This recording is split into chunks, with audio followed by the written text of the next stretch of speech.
Senator Amy Marcos handang magsampa ng kaso sa Supreme Court kung sakaling makuha ang testimonya ni Kongresista Toby. Bago tayo magpatuloy, kung hindi ka pa nakasubscribe sa ating channel, mag-subscribe na. Para sa ating future update, nagsalita na nga si Kongresista Toby patungkol sa impeachment complaint na ipinasa ng mga kongresista. Dito inamin ng kongresista na hindi umano nila kontrolado ang mga kagustuhan ng mayorya upang itulak ang impeachment kay VP Sara, lalo pat alam na raw ng kanilang kampo na makakasama sa alyansa ang kanilang ginawang hakbang. Aniya wala na raw siya sa final meeting na ginawa bago maipasa ang impeachment case. Nanindigan naman ito na hindi kagustuhan ng Pangulo ang nangyaring impeachment kay VP Sara.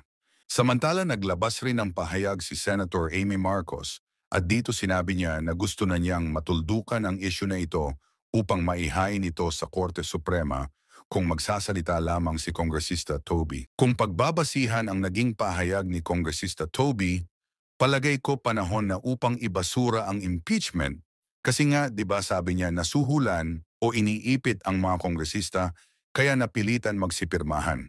Kung magwi-witness siya, handa akong magsampa ng kaso sa Korte Suprema para matapos na yan.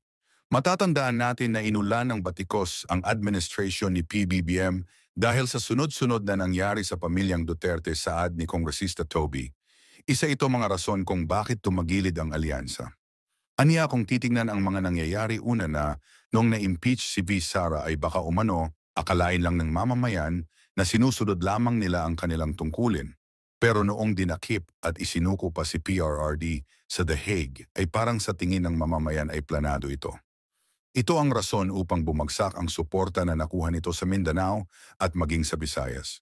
Una nang nagsalita si VP Sara na sa taong Disyembre 2026 pa lamang ito magdedesisyon kung tatakbo ba itong presidente ng Pilipinas. Our control. No? Yung impeachment kasi was beyond our control. No? Pwede namang hindi impeach nun eh. Tsaka it was a useless exercise kasi yun naman yung sinabi ko sa kanila kahit pirmahan nyo ngayon, Feb 5, ganun din, June 2 pa rin yan itatakal ng Senate. No? So ano nangyari doon? Di ba nagkaroon ng backlash naman talaga. Yung Hague, there are external factors beyond our control. So it is not an apples to apples comparison. No? Ang pag-usapan natin dito, yung totally within our control, yung impeachment. Kung hindi natin ginawa yun, hindi ganito kasama. Tsaka nagkaroon ng parang pattern. Isipin mo, una, in-impeach. Tapos pinadala sa Hague. So parang pinagplaplanuhan mo, di ba? But kung wala yung impeachment, baka iba yung pananaw ng tao. Baka sabihin nila, sumunod lang talaga sa batas. Pero yung impeachment, iba ang tingin ng tao doon. Given what you said, bakit bakit pinilit? If you had these discussions within the administration noon, bakit pa ipinilit yung impeachment even despite your warnings sa kanila? Bakit pinilit yung impeachment? Hindi na ako sinama doon sa ano eh. Hindi na ako sinama doon sa huling usapan. Okay? Pero doon sa mga nangyari, may duda ako kung bakit pinilit yung impeachment. Can you share with us or would you keep that to yourselves muna? Alam mo, di ba galit na galit si Presidente doon sa budget, di ba? Okay. At hindi lahat because of the lack of time, hindi lahat ng items doon nabito, di ba? Yes. Di ba yung unang usapan diyan is malaking amount yung ibibito, di ba? Yes. Later on, maliit na lang yung nabito, like 20 billion yata. Okay? So, ang ginawa nun, nagkaroon ng conditional release, di ba? Yes. Okay. So, noong hindi mailabas yung conditional release, yun ang, sa tingin ko, nung time na yun ang iniisip kong nagtulak. Na ituloy yung impeachment para meron silang magamit at sabihin na kailangan natin ilabas yung conditional release kasi pumirma tong mga to.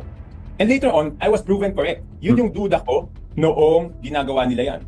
Okay? Because there is no reason eh. Sasabihin ba may clamor?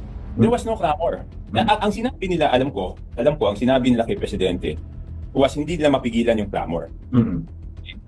Pero, RG, common sense naman, sinong politiko ang gustong may kaaway ka at gusto mong awayin yung Vice President entering an election?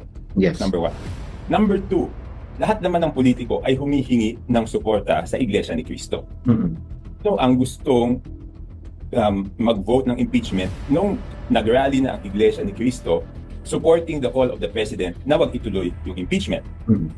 Number 3, yung presidente, ayaw niya talaga nung impeachment because on the day of the signing of the impeachment, I had a meeting with him na nagkataon, yun yung nagpipirmahan, natapos kami mag-meeting, tapos na yung pirmahan, he did not even talk to me about it. Hindi naman niya sinabi, bakit hindi ka pumirma? Bakit, o hindi man niya sinabi na, naka 215. Hindi niya talaga pinag-usapan. Kung hindi ako pumirma at gusto niya yan, hindi dapat natanggal na ako, di ba? So, paano ko masabi na yung conditional release ang naging motivation? Kasi, nung hino-hold na yung mga conditional release, kinausap ako ng dalawang tao ni Speaker. Okay? So, rine-request nila na ma-release yung mga conditional release. Sabi ko, hindi pwede. Sabi nila, paano yung mga yan pumirma sa impeachment? So, sabi ko, sino nag-authorize sa inyo pangako yan? So, I cleared with the President. Sabi ko, sir, kasi ganito sinasabi nila eh. Pinangako daw nila yung conditional release. Sabi niya, walang usapang ganyan. So, very clear. Talagang itinuloy nila to given kahit na alam nilang may potential effects dun sa election in terms of your slate. Bakit? Yes, because there was a bigger motivation. The budget that you were talking about. Yes, di ba? Okay, tignan muna natin, RG, kung saan ba tayo nagsimula magkagulo-gulo dito. Di ba? Nagkagulo-gulo tayo dito nung pinilit nila yung budget na gusto nila. Di ba? So, anong remedyo? Nag-veto. Hindi na-veto lahat. Ang sinabi, magkakaroon ng conditional release. O pagkatapos nagkaroon ng conditional release, hindi na problema ngayon. Paano gagawin? So, anong ginawa nila? So, ang masakit dito is nadama yung mga congressmen. Di ba, openly naman, yung mga hindi pumirma, sinabi naman nila yung consequences. Yung mga pumirma, anong sabi nila? Sinabi naman nila yung reason bakit sila pumirma, di ba? Yes. Yung sinasabi ko, hindi invento yan. Diba? Yung sinasabi ng mga congressman na pumirma at yung mga sinasabi ng congressman na hindi pumirma just validates what I am saying. Yes. Di ba? Yes. Sila mismo nagsasabi, yung mga pumirma, pag nagpaliwanag sila, bakit kami pumirma? Kasi iipitin po yung pondo namin. Yung mga hindi pumirma, ano sabi nila? Inipit kami. So how can there be a clamor when there was pressure? So sino ang nagpilit nitong impeachment at the expense of your election slate? Sino ba pwede magpilit? Alam ka pwede ba itong mangyari nang hindi alam ng leadership ng House?